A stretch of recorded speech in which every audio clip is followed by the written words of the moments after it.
Hello everyone, welcome to From the Heart. I'm Joshua. And I'm Mary. And we're excited to bring to you all that's new and good when it comes to the arts in Central Florida. Today we are talking with Benoit Glazer, music director for Cirque du Soleil's La Nouba and owner of the White House. Welcome, Benoit. Thank you so much. Yes, welcome. It's so fun talking to you. So tell us about yourself as a child and then give us your journey of how you got to be where you are today. All right. Well, my father was an electrician. My mom was a school teacher.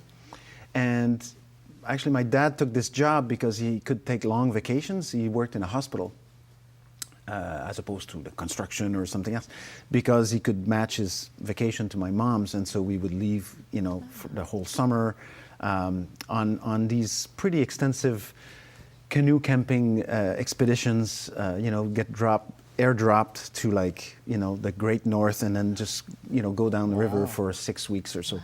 And so that was my childhood, but my father was also a fiddler. So there was always and guitar player, a good folk musician. And there was always a lot of music at the house, jam sessions, 2-3 times a week, sometimes more.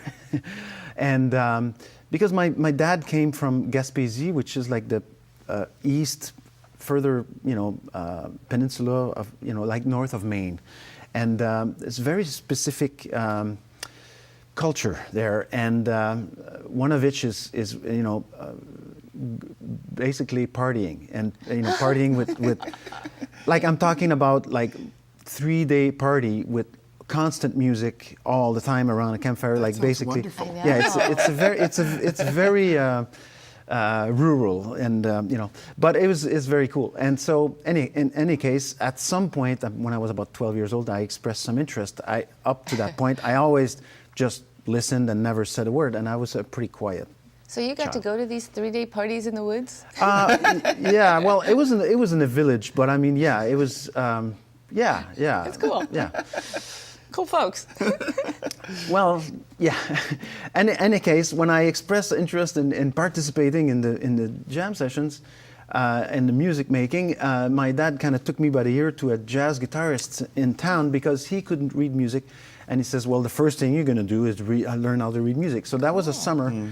And jazz guitarists have a very unique approach to harmony and theory in a way, and substitutions and everything that has to do with harmonic content because of their limitations and opportunities that their instrument provide. And you'd not think that you could provide a limitation, but really it helps in some times because it makes you creative in other ways. And so in any case, I had like 2-3 lessons a week in theory for that summer with extensive homework and stuff. I never learned anything else after that in high school, in college. And this was at 12 years old? 12 years old. 12 theory and harmonics. 12 years wow. old. Yeah. And so, basically, like he went really far, really fast because we had time and it was the summer, I had time, so. And the funny thing is, after my dad said, okay, you've been, certified, you can read music, you know about music. What instrument do you want to play? I said, I want to play drums. Of course. But anyhow, I played drums and for a little while. And How many instruments do you play? Because you played trumpet at La Nouba. Yeah, I'm also the substitute on drums at La Nouba sometimes, and I've played the show on bass, and so yeah, I play. But I'm coming to that. You'll see. Okay. I don't play violin. I don't play violin. I don't play guitar. But you play everything else? Pretty much. Wow. Yeah, and you conduct. Yeah. I have a question for you. What does it feel like to conduct? And you could answer that too. Well, it depends what. See, when you're in the zone and everyone's collaborating beautifully and you just feel like you're...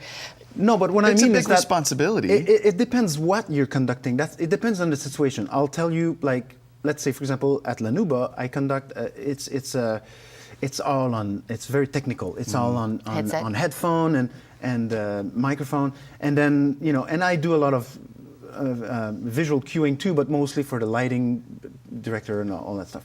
But so it's one thing. So I'm, it's a very kind of quiet, very, I'm calling the show. I have to be very alert and everything. That's one thing. I've done, for example, television galas. I've conducted, and that's like you don't know who's going to win and stuff. Like it's very nerve-wracking. It's like it's very high pressure. And then I've conducted DCI drum corps. So that's a long term, it's a very short show, but you keep doing the same show and you're looking for perfection with a motley crew of musicians and stuff. It's a very unique and different perspective. And then conducting a symphony orchestra is a completely different feeling. You know what I would love for you to do, if you could, describe in just a few sentences what that feeling is when you're in the zone of conducting an orchestra and it's just flowing so beautifully. What does that feel like? Well, when everything's going well, it's really, really, really cool. And I've seen, because I've done some workshops, where, like, for example, for the business community, where, like leadership workshops, where you use an orchestra, or in my case, it was a chamber orchestra, but still. And basically, I talked about conducting, and I talked about the orchestra as a team and what we're trying to accomplish, the goal setting and all that stuff, but also different skill sets that come together to create a good product. And in any case, when I would get a volunteer to come and conduct, and invariably, when that person got to conduct, tears would coming down their cheeks. Wow. And oftentimes the musicians would react accordingly too, and it would be a very emotional moment. So you have these production elements in your home as well, and you play the trumpet and you conduct. Where are you most happy? Are all of them equal to you? Or? Yes. I'm most happy because I'm not doing the same thing all the time. The house is a hobby. 56 concerts a year. I produce a video, and I record the audio and everything for each. So some would say that's a full-time job. Okay, but of course my full-time job is a full-time job, and raising my 3 kids was a full-time job. I've taken golf the past 3 years. That's my second hobby, and it's pretty What's cool. your handicap?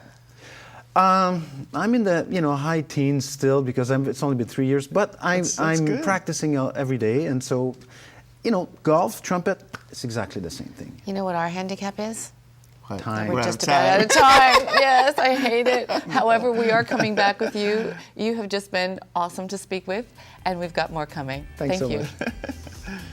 We're going to be back with Benoit Glazier to find out what's in the future for both Benoit and the White House. Please join us from the Heart.